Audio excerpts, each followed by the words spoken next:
Caríssimos irmãos e irmãs, no início do Advento, eu já havia falado a vocês que o Advento ele tem um tipo característico de divisão.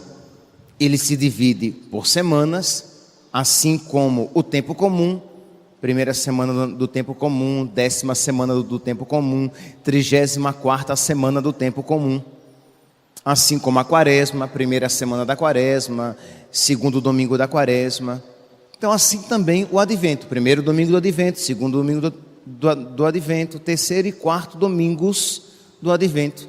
Mas existe também uma outra divisão, que é o Advento escatológico.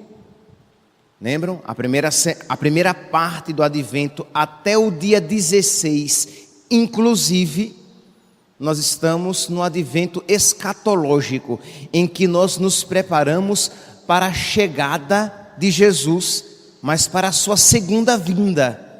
Jesus que vem para estabelecer o seu juízo. E a partir do dia 17, nós temos o chamado Advento natalino. Isto é, nós temos o início da Semana Santa do Natal. Então, amanhã nós começamos a Semana Santa do Natal. Nós às vezes pensamos que só existe a Semana Santa da Quaresma, de preparação para a Páscoa. Não, nós temos a Semana Santa do Natal, a Semana Santa do Advento, para a preparação para o Natal. Pois bem, então amanhã nós começaremos, se vocês prestarem bem atenção, os textos litúrgicos, eles nos prepararão para o Natal, falarão da vinda de Cristo na carne. Amanhã, como é um domingo, os textos são um pouco diferentes, mas a partir de segunda-feira, prestem atenção, vocês verão que todo o Evangelho falará do anúncio do nascimento de Cristo, Cristo que nascerá. Pois bem, então hoje, sendo o último dia do Advento escatológico, vamos então tentar fechar com chave de ouro esta primeira parte do Advento, para que nós possamos entrar na Semana Santa com um desejo sincero de uma boa preparação. Então que haja no coração de cada um aqui presente esse desejo. Eu quero me preparar, eu peço a Deus a graça para me preparar bem para o Natal. E amanhã, com a Semana Santa, nós podemos dar este grande impulso. Muito bem. Quem veio à missa ontem, pode recordar que eu falava que Deus, Ele deseja nos encontrar. Isto é, lembrem, veio João Batista, que não comia e nem bebia, e Jesus reclama, e vós dissestes que ele tinha um demônio. Veio o Filho do Homem, que não come nem bebe, que come e bebe, e vós dizeis que ele é um glutão, um beberrão, amigo dos pecadores, das prostitutas e dos cobradores de impostos. E nós refletimos que Deus então nos procura, seja por meio de João Batista, por um caminho mais, humanamente falando, mais rústico, mais radical, mais ascético, ou nos procura por meio da misericórdia para nos converter à vida e nos ganhar para Ele. Deus sempre está nos procurando. E aí vem a pergunta capital. Ora, se Deus sempre está nos procurando, se Deus sempre quer nos ganhar o coração, por que é tão difícil encontrar Deus? Se Deus sempre quer estar comigo, por que é tão difícil eu me sentir na presença de Deus? Se Deus sempre quer me encontrar, por que é tão difícil rezar? Porque é verdade, se você começou a vida de oração, você percebe que não é fácil rezar. Rezar exige esforço, rezar exige disciplina. Encontrar Deus não é tão fácil, embora nós repitamos constantemente que Deus não apenas quer ser encontrado por nós, como Ele nos procura. É diferente querer ser encontrado, né?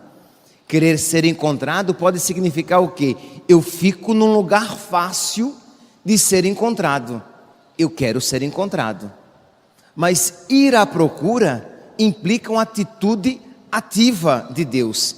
Ele vai à nossa procura, Ele vai ao nosso encontro. Pois bem, São João da Cruz, ele responde a esta pergunta: por que é tão difícil encontrar a Deus? Não obstante a vontade de Deus de ser encontrado. Porque, meus santos, para que nós encontremos Deus, duas condições são necessárias. Para que nós nos revistamos de Cristo, duas atitudes são necessárias.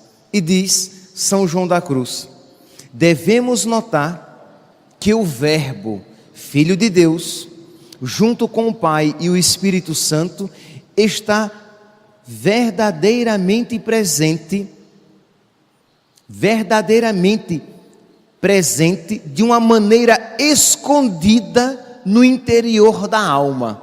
Isto é, Deus está profundamente presente na minha alma, no fundo do meu coração.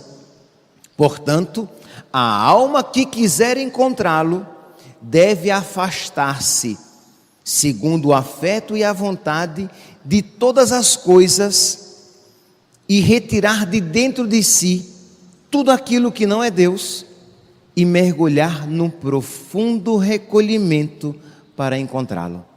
Então, as duas condições são retirar tudo aquilo que nós sabemos que nos impedem de encontrá-lo e entrar num profundo recolhimento, desapego de si mesmo e oração.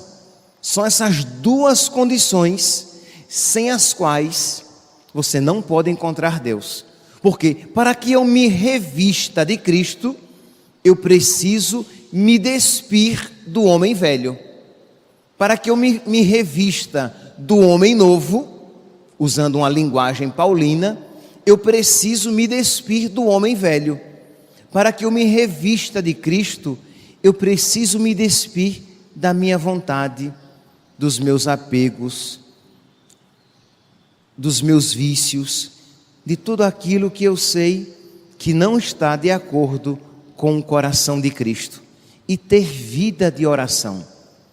Meus santos, se você apenas diz assim: não, padre, eu vou ter vida de oração, eu vou rezar, eu irei à missa, eu vou fazer novenas, ok, tudo isso é bom, mas se você não lutar contra o seu homem velho, se você não lutar contra as suas más tendências, se você não arrancar do seu coração toda a cisânia, todo o joio, a sua oração não produzirá o fruto a que ela se destina.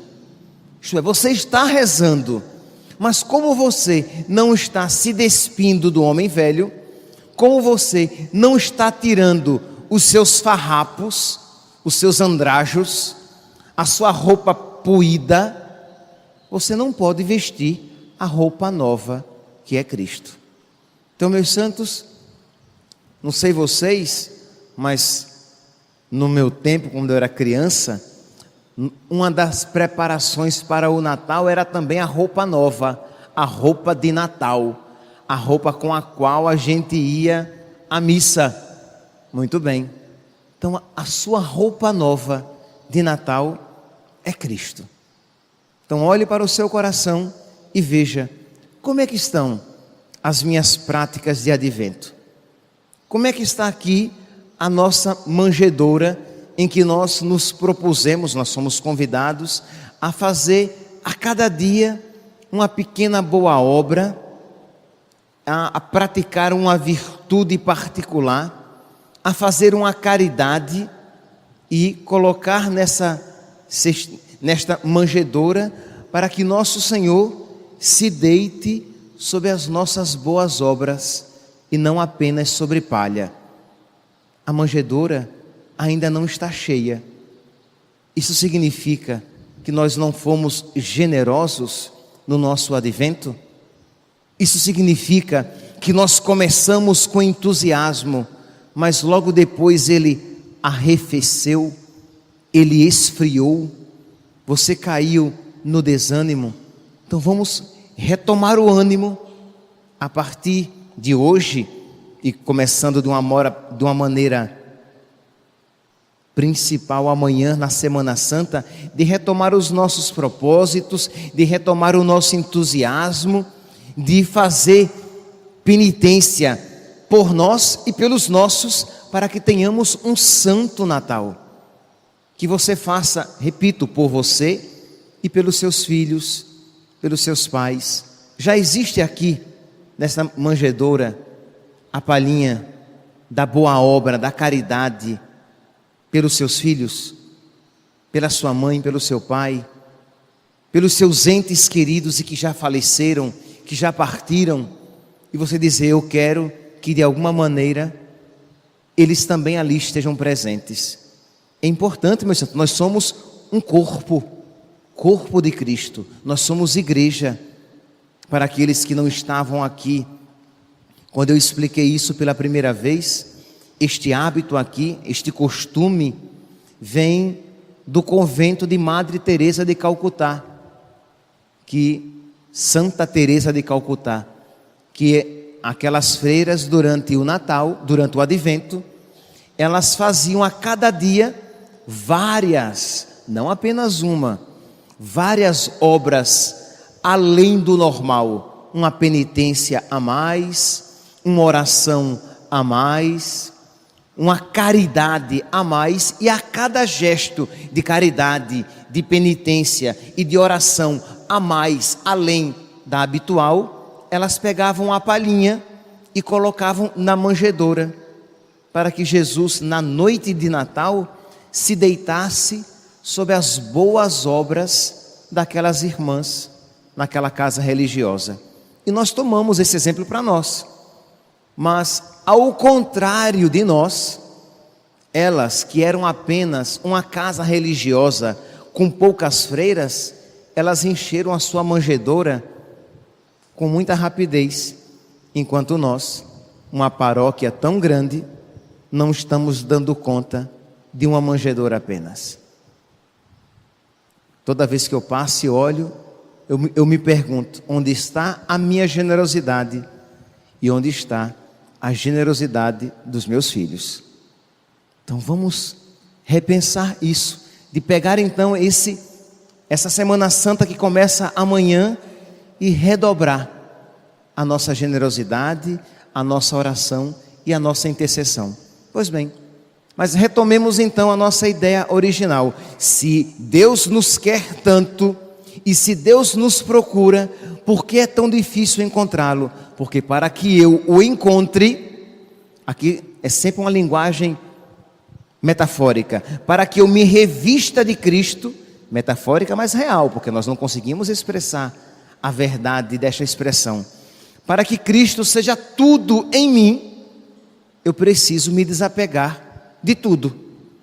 Que enquanto houver muitas outras coisas em mim, Cristo não poderá ser tudo em mim. Então pedir a Deus essa graça.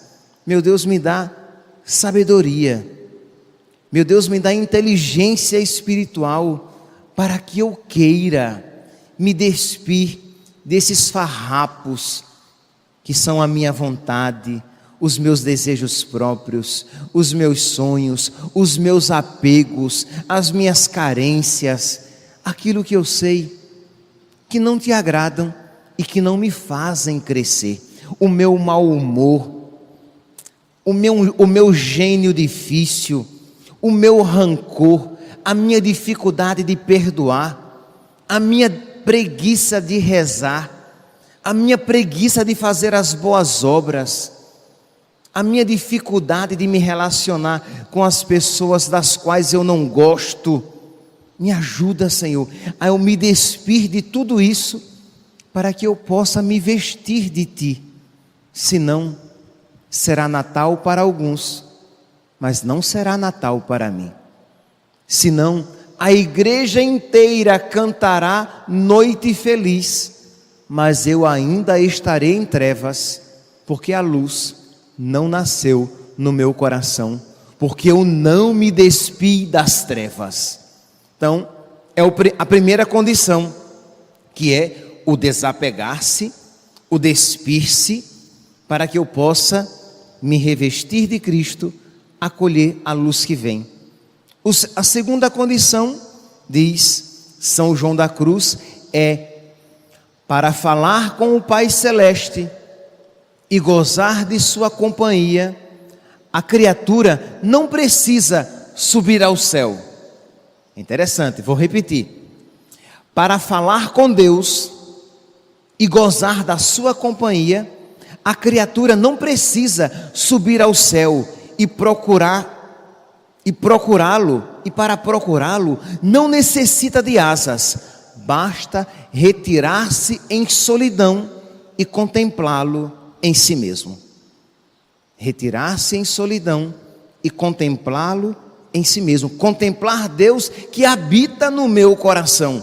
Mas como eu não tenho tempo de oração, como eu não reservo tempo de solidão, e quando eu falo tempo de oração, eu não estou falando aqui da missa. Quando eu falo tempo de oração, eu não estou falando de grupo de oração. Quando eu falo de tempo de oração, eu não estou falando daquela oração em que você fala a Deus apenas. Também pode ser. Mas, principalmente, daquela oração em que você se recolhe, ouve a Deus e o responde. Tem que ter recolhimento. Porque se você pega apenas um livro espiritual e lê, Deus não lhe falou nada ao coração. Mas se você lê, silencia e deixa que Deus fale, é diferente. Depois você pode falar a Deus, mas porque já aconteceu um diálogo. Então é importante, meus santos. Vamos então nessa Semana Santa do Advento tirar durante esses 7 dias, em que a igreja canta as antífonas do ó, de você reservar um tempo maior de silêncio, oração e recolhimento. Recolhimento, isto é, de você entrar no seu quarto, de você ir para o quintal da sua casa, de você se acordar mais cedo, ou se acordar no meio da noite, e você ir rezar, em silêncio, sem música, em silêncio, sem rádio, em silêncio, sem ninguém, você e Deus apenas. É importante, senão, da mesma maneira que não encontrará Deus, quem diz, eu vou rezar, mas não se desapega dos seus vícios, também não encontrará Deus quem se desapega dos seus vícios e não reza. Uma coisa e outra, desapegar-se de si mesmo e apegar-se a Deus. Apegar-se a Deus em oração e desapegar-se de si mesmo. Eis aqui o caminho para encontrar nosso Senhor. Continua e termino com esta frase, com esta outra frase de São João da Cruz. Quem quiser encontrar um objeto escondido, lembra que o mesmo São João da Cruz diz que Deus está escondido no profundo do meu coração, no profundo da minha alma. Então ele diz, quem quiser encontrar um objeto escondido, deverá penetrar até o fundo do esconderijo onde ele está escondido. Para que eu encontre algo escondido, eu preciso me esconder também, porque eu só vou achá-lo quando eu estiver no local onde Ele se encontra, e Ele se encontra escondido no fundo do meu coração. E como é então que eu entro no meu coração? Tirando o que me impede o acesso, os vícios, a vontade própria, os apegos, e mergulhando em oração e em oração de recolhimento. Que hoje, meus santos, diante destas palavras, que você não ouça com ouvidos de mercador, com ouvidos desatentos, com ouvidos moucos, com ouvidos surdos, que você ouça atentamente. Que você peça a Deus: meu Deus, me ajuda para que eu me prepare bem, para que eu aproveite esta Semana Santa em preparação para o Natal, para que eu dê um passo a mais no desapego das minhas vontades e um passo a mais no interior do meu coração, do recolhimento da minha oração, para que eu possa te encontrar na minha vida. Aconselho vivamente, como uma das práticas de recolhimento, ação de graças. Se você pode, depois da missa, permanecer um pouco mais com nosso Senhor, é um momento privilegiadíssimo. Terminou a missa, fique um pouco. Se você pode 15 minutos, fique 15 minutos. Se você pode meia hora, fique meia hora. Se você pode 40 minutos, fique 40 minutos em recolhimento, conversando com nosso Senhor. Entenda, recolhimento aqui não é num silêncio zen. Não é isso. Silêncio aqui é quando você se cala e conversa com Deus no íntimo do seu coração. É um diálogo que não inquieta a alma. É um diálogo que necessita de poucas palavras, mas que cada pequena palavra tem um efeito tão grande na nossa vida. Mas disso só faremos experiência se dermos a Deus a ocasião. E a ocasião é o tempo de recolhimento que nós a Ele oferecemos. Louvado seja nosso Senhor Jesus Cristo.